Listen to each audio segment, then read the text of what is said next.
3 a.m. in the morning, and I'm sitting all alone. Hard hit into right, back at the wall. That's how many shiver. I can feel it in my bones. Big Poppy. Back with 2 outs.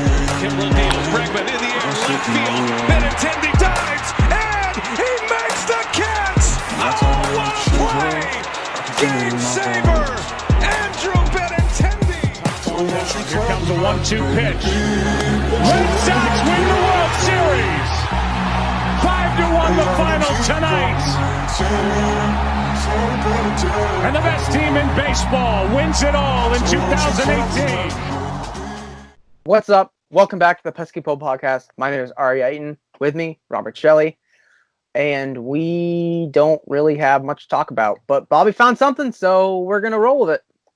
No, we do not. So, basically, for anybody who doesn't know, I come up with the majority of the content. Arie does Arie's takes and whatever else he wants to talk about if he finds something. But I do most of the content, and let me tell you, it has been a struggle. I don't know what I'm doing anymore. We're grasping at straws, people. This is not fun. I'm not having fun trying to search for 40 minutes just for content to talk about on these episodes. It shouldn't have to be like that. But we've had no baseball for 4 months. We've ranked every position known to man except DH. I'm sorry I am ranting. This has not been fun. But hi. How y'all doing? We appreciate you guys for joining in. Yeah. Hey, you know what? We got baseball in 10 days. We can survive 10 more days. We can do it. We can do it. So, without further ado, let's just get right into it. If you are on YouTube, hit that subscribe button and hit those notifications. Spotify and iTunes gang, how y'all doing today? Hit that follow button. Appreciate you guys for listening to us while you're either at work, like I usually do, or, doing some chores or just lounging about. Thank you guys for listening to it. We appreciate you. And each of those, go follow that Instagram at Pesky Podcast. Let's get right into it. Are you ready? I am so ready. Let's do it. All right. So first thing I want to talk about that wasn't on the agenda, but I just want to go over real quick, see if there anything that catches your eye. MLB just came out with this yesterday. Okay. And it's I think you might have liked it. It's MLBs.com top 10 lineups and top 10 pitching rotations. I saw the lineups. I think I saw the pitching rotations too, actually. Yeah. So for anybody that doesn't know, the lineups go Dodgers, Twins, Astros, Yankees, Athletics, Mets, White Sox, Cubs, Red Sox, and Angels, which I believe all those are understandable, mainly because every team but the Red Sox are a top 13 championship favorite team. Red Sox are at 17, but that is because the pitching rotation sucks, which we'll get into later. But we have Jack. Yes, we have. That's it. Yes. All right. Yes. And then top 10 pitching rotations. First go with the Nationals, which is very understandable. Rays is second. I think we're stretching. That. I should think of better rotations. Top 10, yes. Yeah. Second, no. Reds, Indians, Dodgers, Yankees, Rangers, Mets, Astros, and Cardinals. I would wonder where they put the Red Sox on that list. Yeah. I'm guessing 27th at best. Basically. No, well, we don't have John Means as an ace. John Means is a good long reliever. Not an ace. So here's the thing. Not an ace. No, he's not an ace in any way. The Mets, why are they so low? They have two of the best pitchers in the National League. Yes. If I had to change around this list, I'm it would be fine. Second. Yes, I'm fine with the rotation, with the lineups list. Yeah. But if I were to redo this one, I would probably go Nationals, Dodgers, Yankees, Mets, Reds, Rangers, Rays. Who did I miss? Indians, Rays. Sorry. Yeah. Astros, Cardinals. That would be mine. Definitely. So I'd probably keep the same 10. There's probably a team that I'm missing that just missed the top 10 that I'd probably throw in there over the Cardinals. But, Cardinals have a good rotation. Cardinals have a decent rotation. Did you hear that Jordan Hicks has opted out? Oh, he has? Yeah. Ooh. Apparently he has diabetes, so that makes him susceptible to that. So, And once again, that's very understandable because everybody has their own reasons for canceling and and not wanting to play the season. Definitely. And all those are 100% legitimate and 100% responsible from them. Yeah. Some of them it's because they have their own things like that. Some Mm-hmm. of them have young kids at home and they don't want to bring anything home. So it's all 100% understandable. Guys Yeah. are still getting somewhat paid. They're obviously foregoing a lot of their contract, but it's very understandable and Makes sense. it's no place for us to tell them what Yeah. they can and cannot do. Yeah, that's true. But let's get into the next part, which is the Red Sox. Yes, this morning it is 2:35 when we are recording this on July 14th. They have come out and said they've added 5 more players, which I believe only means that they have 8 spots remaining for new guys to come in. So the 5 guys that they added, I can't remember the other 3 names off the top of my head, but they're all top 10 farm prospects. Okay. The 2 big ones, though, are Jeter Downs and Jarren Duran, which obviously you are more of an expert on the minor leagues than I am, because for me with the minor leagues, I know a little bit here and there. I've done a little bit of research. Yeah. You play a lot more video games than I do. You experiment a lot more with those minor leagues, what those players are good and bad at. So educate the people, let them know your thoughts on Jeter Downs and or Jarren Duran. So I don't know a ton about Jeter. He's definitely, a prospect to look forward to in the future. Mhm. I'd like to see him play a little bit of second, just because I think we've pretty well solidified the fact that Xander is staying on the team. So I think that would be a really good spot for him. And second base and shortstop are pretty similar because you're playing kind of right up the middle. So yeah, and Duran, I love Duran. Duran seems like a really good. I would doubt he'd make any appearances.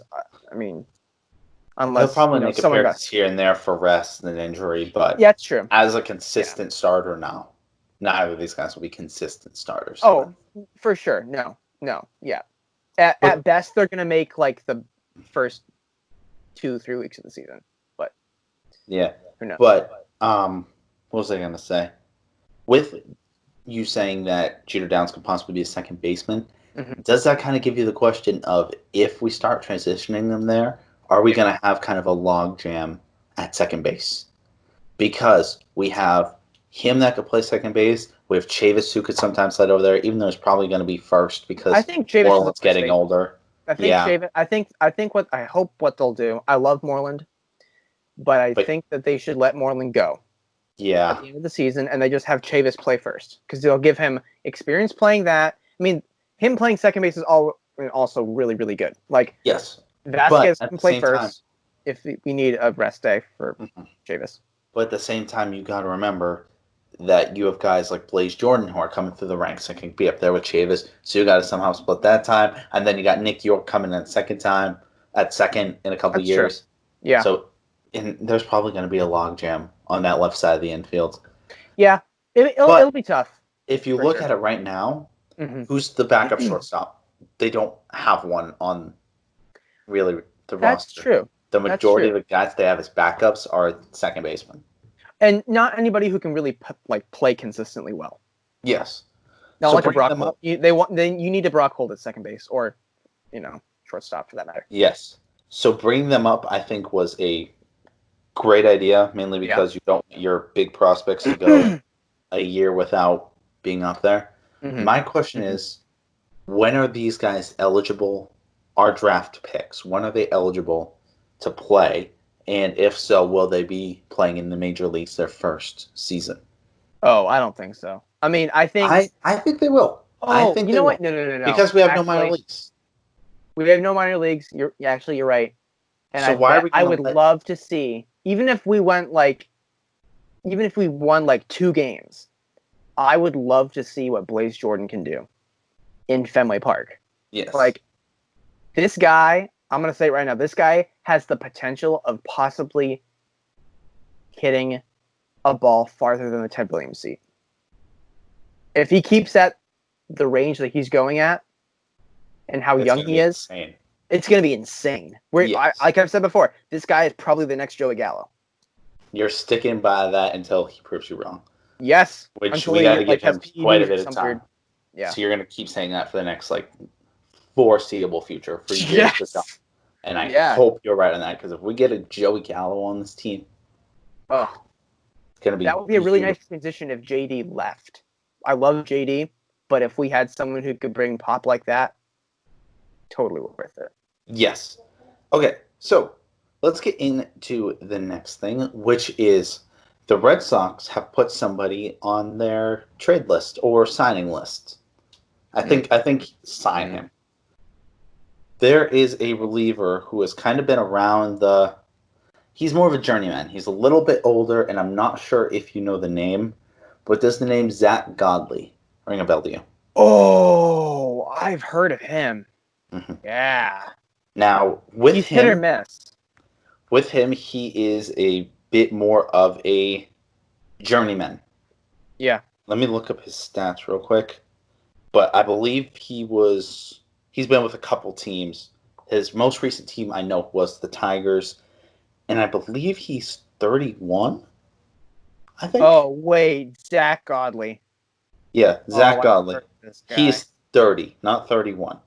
So, Mhm. his 2019 was a terrible season for him. That's the problem with this. Is he was with the Diamondbacks and did really good with the Diamondbacks, and he was a starter, and then was with Toronto for 1 year, and then he was with Detroit for a little bit, and then they let him go. Mhm. But with Toronto last year, he had a 3.94 ERA. This was only in the back half of the season. Yeah, I know. I'm seeing this too. Yeah, and don't look at that Arizona, or not Arizona. Oh, yeah, my Diamondbacks. word. Yep, you're seeing Diamondbacks exactly 6.39 ERA. 6.39 ERA for a starter, and a 6 ERA for the entire season with 33 games played. That makes you want to puke. But look they at are- this though. Look at this. So 2019, Yes. he played 6 games with Toronto. 1 Yes. win, 3.94 ERA. Okay. Which looks like 16 inning pitch ain't bad. that's Ain't not bad. That's not bad. And if you look at his career stats, he's around a 4. He's averaging a 4 ERA. Yes, a 4.68. So I would take that. But I mean, at this point, I'll take anybody to play. I will take anything. Yeah. Hashtag bring Bartolo back. Bring but- Bartolo back. The one thing I want to question here, though, is which is better, these numbers or Martin Perez? Okay, never make that sound again with your face over a water bottle. I'm sorry. But Oh, that's true. Do we want to even look up his stats? no. I don't want to put myself through the heartache. Martin Perez in the last inter-squad game that I heard of on Friday, I spent so long looking for his stats, but the best I could find was that he was inconsistent. That was all I heard. So I'm guessing it was an absolute blowout, and they didn't want media putting out any numbers because you want to know? it was probably that bad. Yeah. But You want to know what his average ERA is? probably not, but please enlighten me. The high 4s. For career, His career ERA. MLB career ERA. Win-loss, 53-56. Career ERA, 4.72. all right, I need you to stop, buddy. I'm having nightmares already. All right. We'll take Zack Godly, thank you. Well, we will take Zack Godly. Yeah. I'm down for Perez, that. you can play. Actually, that would make perfect sense. Perez could play long reliever, and then on those bullpen days, you could have him start games. Bring in Ryan Brazier. Yeah, Okay. with Brazier, you can. That's going to be the automatic lost day. We'll call it. All right. every 4 to 5 days, we have just our automatic lost day where we have We might as well just not even talk Martin about Perez that game. start, go the first 4 innings, and then have Brazier come in for the next 2. And then by that point, if you're still winning, you're facing against the Snap on Orioles or close game. Marlins. Matt Barnes can close the game and it'd be terrible. But you know what's funny though? I was like, what if Martin Perez actually just goes off and like actually pitches well? Oh, Like, how funny would that be? You want to know the funny thing? What? If he does that, he will actually be earning his contract because this man's is making $6 million this year. Yeah. Why? Okay, calm down. Why? I don't know. Who decided that was a good idea? I'd rather pay Kevin Pillar $6 million. I'd rather pay him Dombrowski? $12. Dombrowski. Dombrowski. What are you doing? I know it wasn't his fault, but I'm going to blame Dombrowski for it. That was not Dombrowski. Okay, speaking of starting pitchers, Yeah. there was somebody who in the last inter-squad game really, really stepped up and made his name known to be in a really serious contention for that fifth starter. And it's someone that we've never really heard of. He was acquired in a trade from the Twins or Tigers. I can't remember at this point. He's 26 years old, and his name is Matt Hall. I've heard of him. And Matt Hall, if I can find the quote from Renicky, he basically went on to say, if I can find it, we're not going to talk about how I'm looking in the complete wrong article. I have multiple articles for this episode. I don't want to talk about it. But Renicky basically said, he was on a Zoom meeting with local media, and he basically said, Matt Hall I thought was really good today. We know he's got a good curveball. He showed that today. Talking to our hitters, commenting on the curveball, that is a real nice weapon he has. And threw the fastball well. It kind of cuts in on right-handers. I was really impressed with him today. And he went on to talk about somebody asked, so is he a candidate to become the Red Sox bulk inning guy behind the Red Sox opener? They kind of compared him to Jalen Beeks, who was really big for the Rays last year. Yeah. And Renicky said, yes, he is. We know we're comfortable with him going, whether it's 2, 3, 4 innings. We know he can do that. I think how durable a guy he is, how quickly he can bounce back is really important in this role. Sometimes a starter, you can pitch him 3 or 4 innings. You can't pitch him for 5 days. It doesn't really work well in the bullpen. Whoever could be more durable, give up those innings, hopefully throw a lot of zeros to give the offense a chance to score a bunch of runs, it's important. That's basically what he went on to say. And I think if you have a fifth guy that only goes 4 innings, Martin Perez. No. He's long reliever. He's long reliever. I would, at this point, I am much, much, much more comfortable sticking with a Matt Hall experiment than I am with a Martin Perez. It's not even an experiment. We know how it's going to turn out. Utter failure. Yeah. But the one thing I do want to say is they put out a video, and I know I won't be able to show this on YouTube, but if you want to look it up, it shows Matt Hall going against Rafael Devers. And it doesn't show. Oh, actually, I clicked it. It doesn't show the ending. I think he struck him out. But his curveball is nice. That thing breaks, and it breaks hard. Interesting. His fastball, from what I saw, it didn't have a radar gun on it, but to me it looked a little bit slow. But it seems like he throws more of a two-seamer, and he's a lefty, so that cuts right back. That cuts away from the righties. Which that'll definitely help with like ground balls. So he probably is more of a ground ball pitcher than a strikeout guy. Which I'm 100% fine with. Oh yeah. In all honesty, I'd much rather take a ground ball pitcher than a strikeout guy. Because if you got a strikeout guy, aka your Chris Sales, you need minimum 3 pitches to get somebody out. With ground ball guys, you need 1. Low fastball. Boom. And the pitch count is low. Yes. The pitch count's very low, and they can usually stay longer in games. And honestly, we need somebody like that. That's like, I'm going to throw it to you, hit it. I don't want to face it. Hit it. Hit the ball. Yeah, you know? Let's face it, because Chris Sale just blows stuff past people. So does Evaldi. Yes.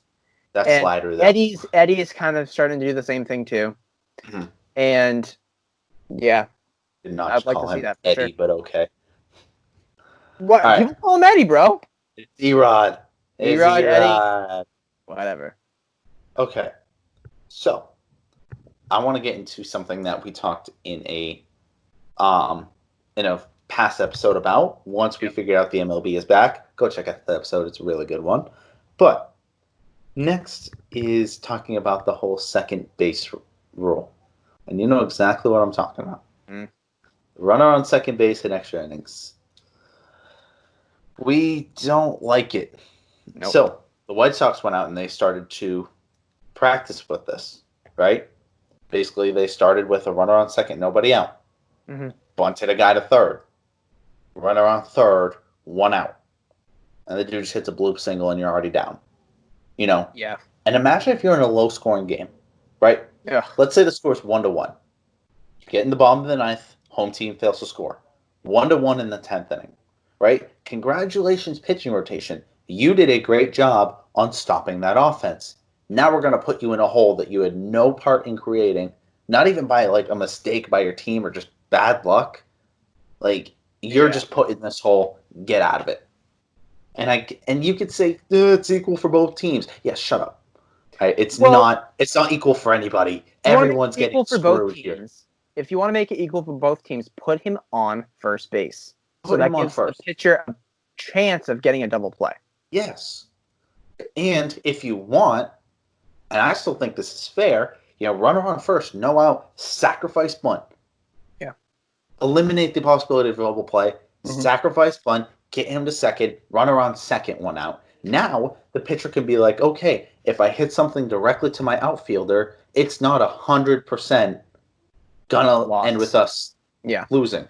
Because, think about it, he hits a ground ball single to right field. Now you have runners on first and third with one out. Still the possibility of a double play, still able to get out of the jam. I don't know why they went so extreme with having it be a guy on second. Why would they go that extreme? I don't know. It's so dumb. It's such a dumb thing. If this is a permanent thing, it's going to really kill extra inning games. I'll be ticked off. I will stop watching. I don't. For regular season, I probably will too. If I watch it a couple of times and I said this is incredibly stupid, which it is, I'm probably just going to switch. I'm probably just going to start playing video games. Yeah. It's not going to be worth it. No, why would you screw over a team that badly? Yeah. I don't know. It was like everything else in the rules. It basically gives. We're loving everything else. But yeah, no. But and what this will do is it'll immediately take away the impact of a home team advantage, because the home team is never going to be able to get a chance to win the game, because the visiting team will always get a chance because they bat on the top of the inning. So, yeah, it's an advantage for the away team because you can go out there and immediately put the pressure on the home team. Let's say you score a run, you do exactly what happened in that situation: sack, bunt, bloop, single. All right, and then the pitcher gets out of the rest. 20. So now it's got to be. It has to be. Because they wouldn't do this. They're doing this to try to shorten the games more. Yes. To keep people healthy. They won't. Yep. I highly doubt they'll do this for 2021. I seriously hope so. I think what's going to happen is they're going to end up saying, yeah, this was stupid. 2021, we'll put a runner on first. Yeah. But let's be honest. Bring it back to the way it was. You got to love those 18-inning games, to be completely honest. Oh, yeah. Because that's just a grueling battle, especially when one team needs that win for a playoff berth. They'll do anything just to get that. And then you have teams like the Orioles where they're just like, you know what? It's the 7th inning. It's a tie game. Chris Davis, go pitch. Chris Davis, go pitch. Yeah. All right, what you got next? We rat on the Orioles way too much. But they are an AL East competitor. They're in the division. We can't help it. We can't take them out of the division. I'm sorry they suck. All right, it's not our fault. They're sorry they suck. I'm not sorry they keep doing it. They don't draft right. They don't sign any free agents. Better. Okay. Final thing I want to talk about before we get into our favorite part of the episode. All right, there was an article that I saw that came out last year, and I thought it was a very interesting article because it talked about the 15 worst players in Red Sox history. Now, I'm going to go through the list, but the majority of them, Arie and I'm only 21. Arie's still 19. Some of these guys are playing in the 80s. I'm not going to know anything about a guy playing in the 80s when I was born in 1999. All right, I didn't even get into baseball till 2007. Mm-hmm. Right? I was 8 years old. I didn't really study the game until then, obviously.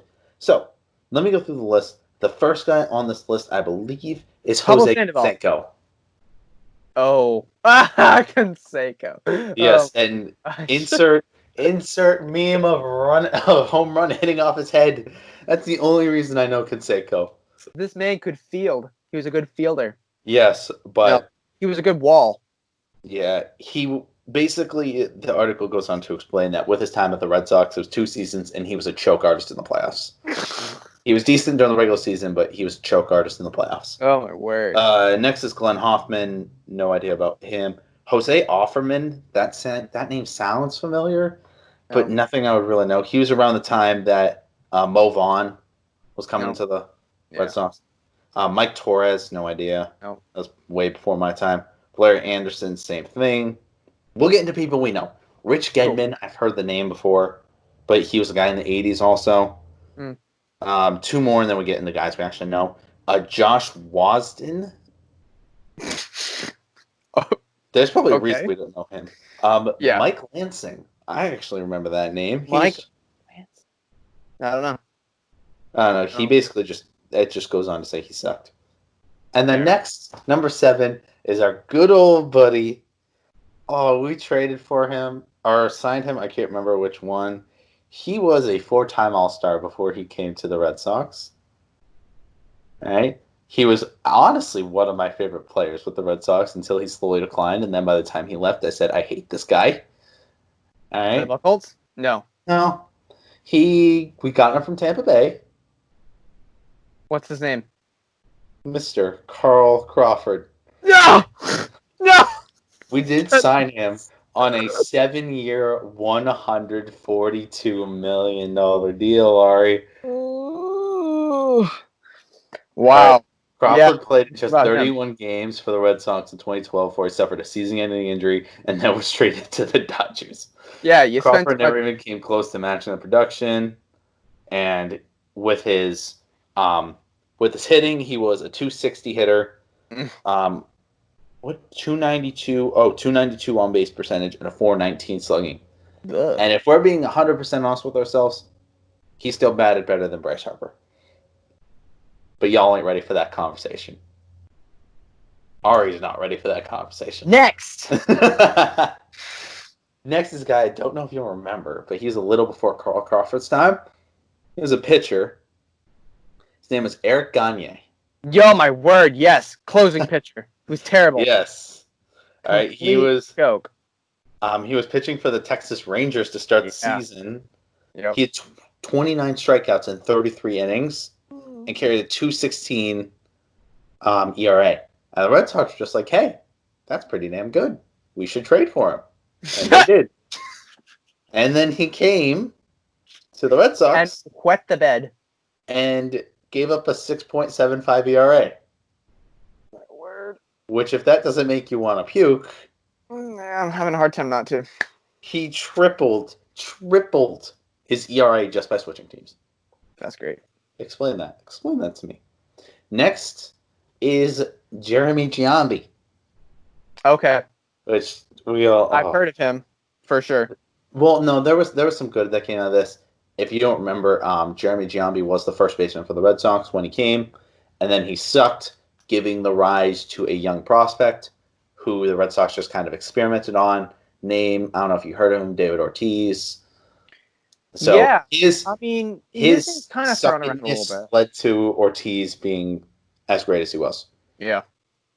Number 4, and this one's kind of an exception because he was old in the time he played with the Red Sox, was Atlanta Braves phenom John Smoltz. Okay, yeah. He was 42 when he came to the Red Sox. No one pitches when they're 42 anymore. Yeah, besides Randy Johnson. Johnson. I mean, but like currently now. Currently, yes. Yeah. Well, guys like Randy Johnson and Cy Young pitching into their 40s and still no hitting teams. Yeah. You won't see that for a while now. No. Number 3 is a guy we don't know, Jerry Stevenson. I feel like I've heard of him, but don't know anything about him. He played in the 60s. Okay. Nope. Next, you'll love these next 2 guys, and we'll just Ryan Brazier. No. We'll just sit here and talk about these 2 guys for a minute. So, First guy who didn't make number 1 for some reason, but if you guys want to hear a more in-depth version on this guy, Go look at the Section 10 podcast because they cover it in full detail, and I don't want to copy them. But please, you know who it is. Explain to the people. No, I don't remember who it is. It's the panda. Oh, Pablo. He ate quarantine. The man who ate quarantine. He ate quarantine before it happened, and then they said slim down. So he slimmed down. He slimmed down, and then he. Well, no, I mean for Pablo he did though. He slimmed. Okay, I'll stop eating 5 pieces of pizza instead of 24. So, and then he slimmed down just to go back to the Giants, and then now look at him. Now he covers third base. Yes. It's like there was videos of him. Well, there's basically stories of him like drinking soda on the bench and like. That's not healthy. I feel bad for him. Like there's a certain point where it's like this is not healthy for you. Yeah, he doesn't care. He just got his money and then stopped caring, like a lot of athletes do. Like they work so hard to get to that point and then they just stop working. So I'm interested to see who number 1 is because they consider him number 2. Yep. So the number 1 guy was somebody who we really hated.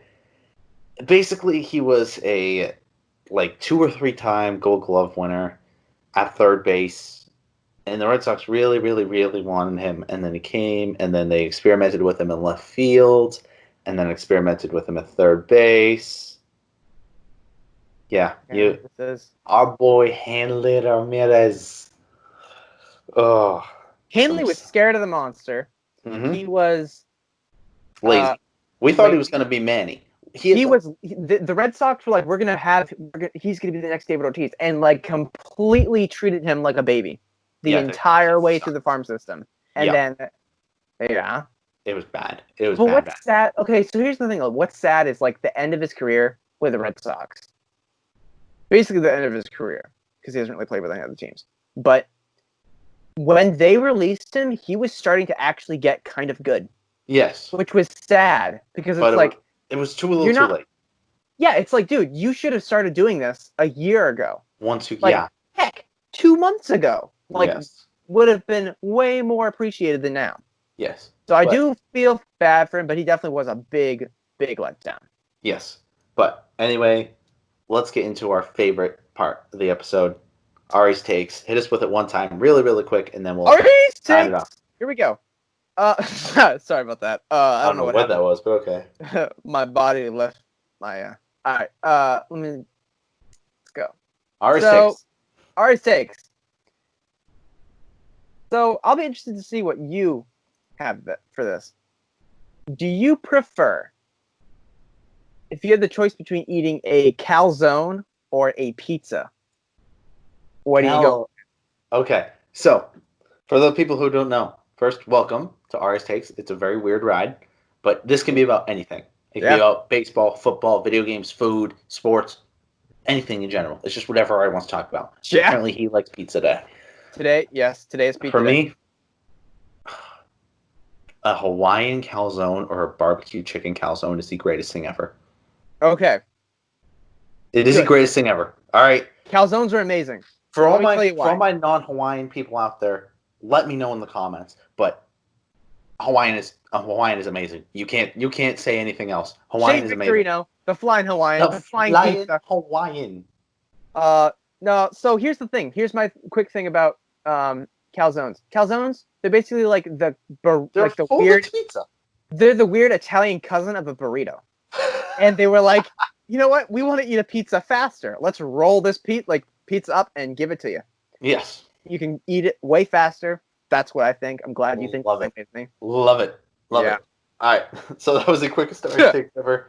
But with that being said, if you guys do kind of like this, make sure to hit that like and subscribe button. Like we're saying, Spotify, iTunes, hit follow. Go follow the Pesky Podcast. Roll that outro music one time. We love you guys. We appreciate every single one of you that sticks with us.